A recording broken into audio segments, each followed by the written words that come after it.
बाला साहब ठाकरे जब थे तब आपके उनके साथ बहुत अच्छे संबंध थे, आप उनका बहुत सम्मान भी करते थे और मैं तब शिवसेना भी कवर करता था, वो आपके पक्ष में भी खड़े रहते थे। आप अब विरासत की बात कर रहे हैं, तो सवाल ये है कि क्या उद्धव ठाकरे को आप बाला साहब ठाकरे का विरासत का उत्तराधिकारी मानते हैं या नहीं? दो चीजें हैं, वो बायोलॉजिकली तो उनके बेटे है ही है, उसका तो मेरा वो विषय ही नहीं है जी। तो मैं उस प्रकार से, मान लीजिए उनके परिवार में कुछ भी, जब वो बीमार थे तो मैंने तुरंत फोन किया था उनकी, रेगुलरली मैं वहिनी को फोन करके पूछता था कि भाई क्या हुआ।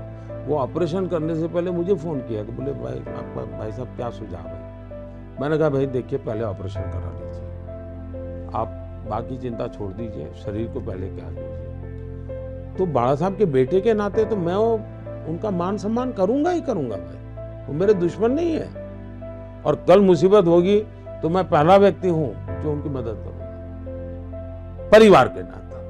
जहां तक बाला साहब ठाकरे के विचार है, मैं उनके लिए जीऊंगा।